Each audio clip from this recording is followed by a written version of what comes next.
Hello, my friends. I'm happy to see you again on my channel. I just want to remind you the last time we had a lesson about how to draw the horse, and I had my friend, the artist Michael, who was explaining you how exactly to approach that subject and what to do when you start. So today we're gonna speak about drawing a person in the rain. So that's going to be a kind of interesting subject for drawing. Not a lot of artists actually use that subject for other paintings. It wasn't easy to find any illustrations and inspirations for you, but I found few. And the reason why I want to talk about this today, because this is going to be the collaboration of different subjects and different topics and knowledge.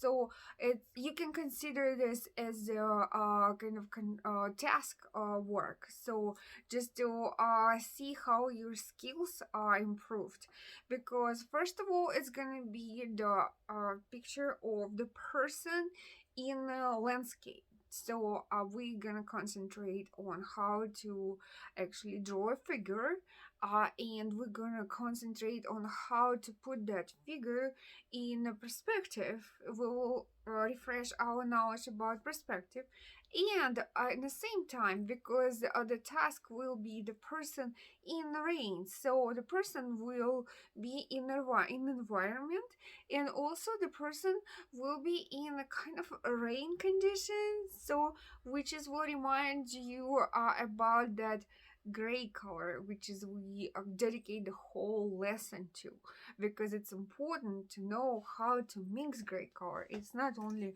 simple black and white. If you remember, it's a few different colors you can add in it and make it warmer, actually colder, darker, lighter, so it's a lot of varieties.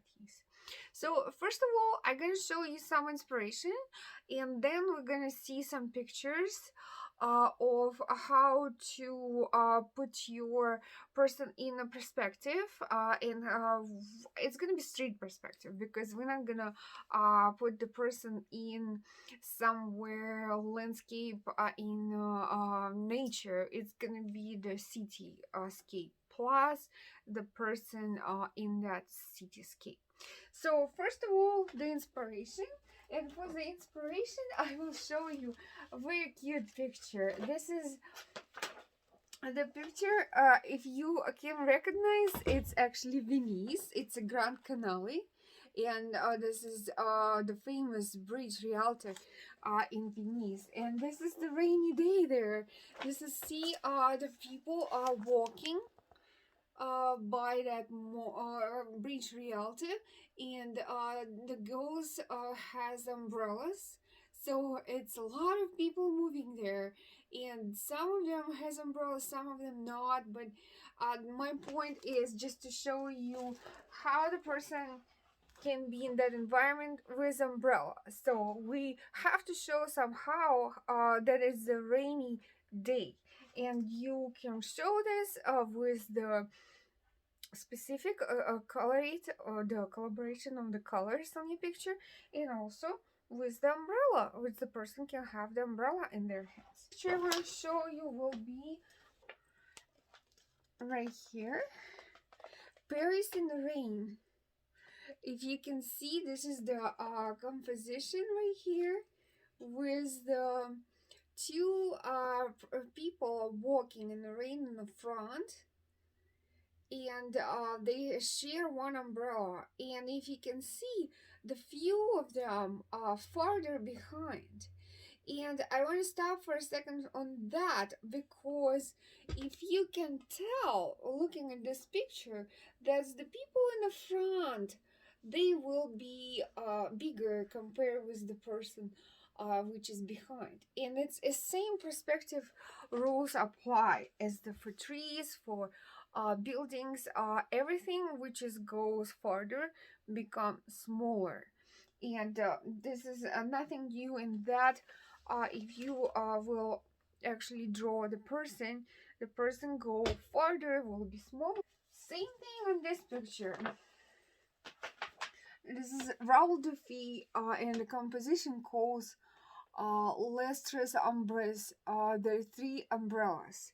So this is three umbrellas in the front, and it's more people with umbrellas behind. So the same thing as the other picture has. The few other people are slightly behind, is smaller. So this is three ladies in the front, no, two ladies and gentlemen, I think. They has umbrellas. You barely can see their figures because they covers with the big umbrellas. So, and you can't even tell if it's rainy or not by these colors because they're so bright. But we will assume that it's actually a rainy day. So that maybe that's not that many, but they still kind of showing that subject, which is we will be talking about. This is one of my favorite work about rain. On this picture, if you can see, we have the lovely couple walking together under the same umbrella. It's a beautiful perspective of the street, and the rain probably almost over because you can see there by the Eiffel Tower and lights on houses over there.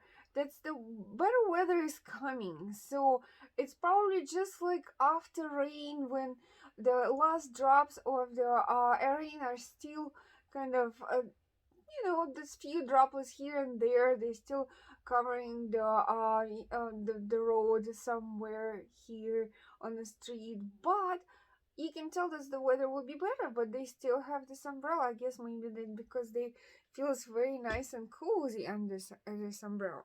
So I have this kind of little bit less realistic artwork right here, which is kind of catch my attention. This is the umbrellas, and you kind of see that the artist look slightly above the street level on these people, and this is kind of interesting view. So then you can actually see something from the window of the second floor, for instance, and you can see street level behind, like slightly you're above of it, so you can see them slightly down on the street, and then you can see the whole size of the umbrellas. So then if you're gonna choose that kind of composition, then you assume that the person who will look at this picture will assume that you were slightly above of this street level. So this is the cute girl under the red umbrella. Just, I just like the red umbrellas. I think that they're cute, and she just standing there posing. So and you can choose a red umbrella for your picture too, I mean, or stripy. It's all about your imagination or your sketch, which is you're gonna take. I have few examples of umbrellas here. You can see that people are going in kind of into that street. So I like that composition because it's give you some surroundings. It's not only the people with umbrellas, but it's also they are in environment. So, and this is important. This is see-through umbrella. You can use that too. So, but it's hard to show because you have to like really pay attention to details and make it a little bit foggier. Like here, you can see the person behind that umbrella. Not gonna be, it will be slightly less clear compared with his face. Same thing here. This is just a decorative composition, and of course this tiny little umbrella can cover her, but it's just the way it's approach to that composition. That's how the artist decided to make it happen, so it should be fun for you. So I think so that that's kind of enough for inspiration. Now we're just gonna talk about oh, actually not, because I want to show you this composition, and this is really fun. This is the last one I found for you, and it's really fun because you can tell by looking at this composition that it's a lot of people are trying to get away from this rain. They're moving, and they just you can see the movement in the street. So that's how usually the city looks, right? So it's a lot of movement in the city. It's not that slow how it can be like in a village somewhere in the nature. So the same thing over here, the composition, which is you can see, it's gonna be slightly like a third story window, and it's downtown corner building, and also you can tell that it's slightly downward. So it's again the same approach. You can see that the artists are looking at them slightly above from the building. So another thing I want to mention to you, that you have to decide exactly how you want to put your people on the composition.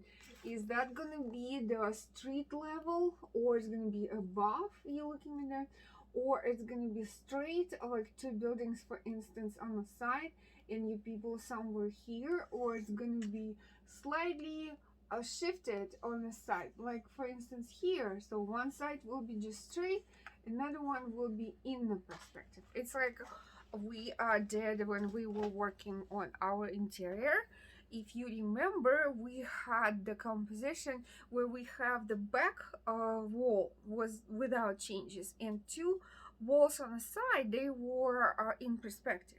But you also can choose the perspective, for instance, what we used when we were painting the bridge, so that the composition will be directed to one side, so that everything will go in a slight motion and slight difference in one side, but not from two sides to the point in the middle.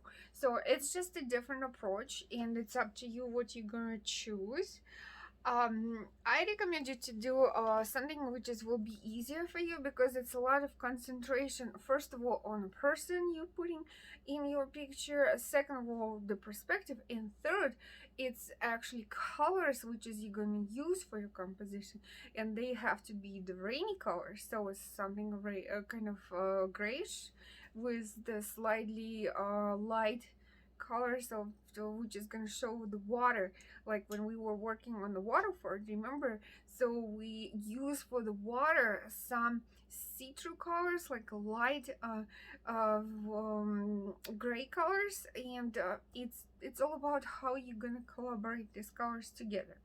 And exactly where before we will start, I'll show you the figure of the person, just to talk about the way how our body consists from which elements. And of course you can look at yourself and see that, but here I just want to see and show you how you compare the parts of the body to head, for instance, and how to make the body of the person look as a person, not the child. For instance, no, the child is the person too, but it's a smaller, and the perspective is different. So we're not gonna paint on our picture child, because for the child proportion we have to talk more about this. But for the human basic proportion, it's all collaborate to, and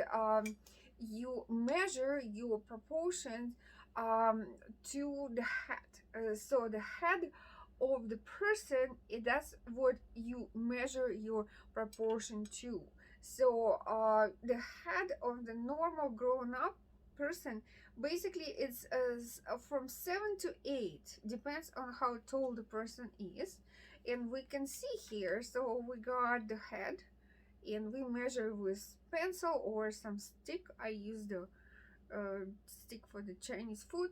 So we got, for instance, 1, 2, 3, 4, 5, 6, 6.5.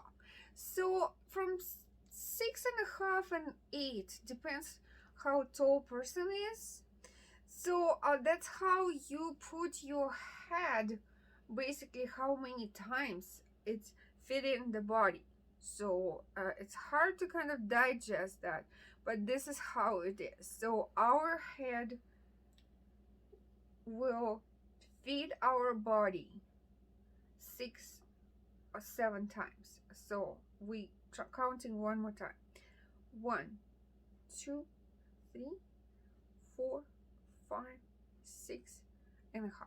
So, and I recommend you to make this investment and buy this wooden figurine in art store. What it's gonna do to you, it will help you to actually, if you need to show the movement of the person, so then you can master this movement on your figuine, and then you will have the idea how the body will move, because our body move a particular way when we want to show the movement of the body, how the body moves, in which direction. So then we kind of use the particular movement of our parts, hands and legs, to show how we move. So for instance, our hand will go to the front, another one gonna go behind us, leg will go in front, another one will go behind. Same when we were drawing the horse. Remember, Michael was telling you how the horse is moving and how to show the right movement for the horse, that it's gonna look like it's actually moving. Same thing with the person. We have to show the right movement to our persons if we want to show that the person move going forward, for instance, or run, for instance. When it's run, it's even harder to show movement of the running person, because we have tendency to help our body to move, and so when we run, we make the wider movements with our body, and we help with our elbows and hands to create the movement, like for instance like that. So you can tell that that person is moving fast, running. If you get legs or even, for instance, more wider, so the faster this person will run. So then that sculpture will help you to kind of recreate the movement of the person and use it for your compositions. So that's a good investment.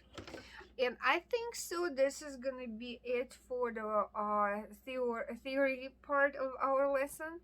I will get back to you as soon as I put my art materials out. We're gonna work on the practice part and painting the rainy day with the person under the umbrella. See you in a few minutes.